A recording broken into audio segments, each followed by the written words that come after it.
কালকে যে ম্যাচটা হয়েছিল সেই ম্যাচটা নিয়ে তিনটা বিষয় নিয়ে কথা বলবো। প্রথম বিষয়টা হচ্ছে কি, কিছু বাংলাদেশি মানে আইডি দেখছি, মানে মিডিয়া, সোশ্যাল মিডিয়া আইডি যেগুলো ফেসবুক আইডি, সেসব ফেসবুক আইডিতে মানে এরকম কমেন্ট, মানে পোস্ট এরকমভাবে করছে কি, বলছে কি কালকে যে তোদের ইন্ডিয়া টিম হারবে অস্ট্রেলিয়ার কাছে, তো তোরা কী করে সহ্য করবি, মানে এটা ওরা আগে থেকে এভাবে মানে পোস্ট করছে। তো এরকম ভিডিও অনেকই দেখেছি। তারপরে বলছে যে এবার তোদের বাপের সাথে খেলা আছে, এবার তোদের বাপ হারাবে, এরকম মানে এরকম টাইপের মানে ভিডিও, এরকম টাইপের মানে লিখে পোস্ট। তো অনেক দিন ধরে দেখি, কিছু বলি না। তো মানে কালকে মানে ধৈর্যের বাইরে হয়ে গেছে, তাই ভিডিওটা করছি। হ্যাঁ, আমাদের বাপ আমাদেরকে হারিয়ে দিয়েছে, দেখছি তো। যারা লিক হয়ে গেলা, সবাইকে না, যারা লিখো মানে খেলা বুঝো না, অথচ আনতাবড়ি বকো।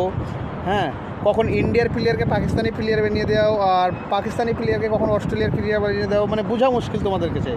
যার তার নাম যা, মানে কিছু জানো না, ওও জানা ক্রিকেট সম্বন্ধে, অথচ কী করো, মানে যা মনে আসে লিখে রেখে দাও, মানে যাতে মানুষ যেন ভিডিওটা দেখে আর তোমার ভুলটা ধরে কমেন্ট করে, বা এইসব কারণে এইসব ভুল লিখো। তো এমনি তুমি ফানি ভিডিও করে ভুল করতে পারো, ঠিক আছে, কিন্তু ক্রিকেট নিয়ে এরকম ফানি সত্যি খুবই খারাপ লাগে, আর রাগ লাগে। খারাপ তো দূরের কথা, রাগ লাগে। দ্বিতীয় পয়েন্টে আসি। দ্বিতীয় পয়েন্ট হচ্ছে, যারা আমাদের ইন্ডিয়াতে থেকে মানে ইন্ডিয়ার প্লেয়ারের বিরোধী করে, যখন কেউ করে রোহিত শর্মার সাপোর্ট, কেউ করে ধোনির সাপোর্ট, কেউ করে বিরাট কোহলির সাপোর্ট, এক একজন এক এক রকম।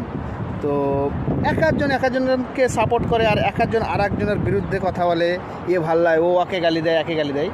আরে ভাই, টিমের মধ্যে যে 11টা প্লেয়ার খেলে, তারা একমাত্র ইন্ডিয়ার ম্যাচটাকে জিতাবের জন্যই খেলে, কেউ নিজের জন্য খেলে না। তো তোরা গালাগালি করার কী আছে?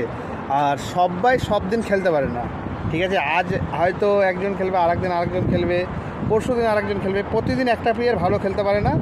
আর ক্রিকেট সবাই সবার ভালো হতে পারে না, তাহলে গালাগালি করার কী আছে? নিজের দেশের প্লেয়ার, হ্যাঁ, বাহির দেশের লোক গাল দিচ্ছে, তাও মানা যায় যে ওরা বাহির দেশের, তো অথচ নিজের দেশের লোক নিজের দেশের প্লেয়ারকে গাল দিচ্ছে। আর সাপোর্ট তো মানে নিজের দেশে বসে এমন কোনো মানে মানুষ আছে যে যারা ইন্ডিয়া হেরে যাক, ইন্ডিয়া হেরে যাক এরকম দোয়া করে, ঠিক আছে।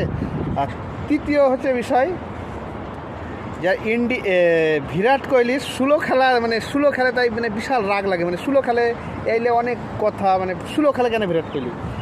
তো মানুষ যখন সুলো খেলে, বিরাট কোহলি সুলো খেলার পয়েন্টটা বলে দিই, তারপরেই ও কিং। একটা মানুষকে কেউ যদি এমনি একবার শুট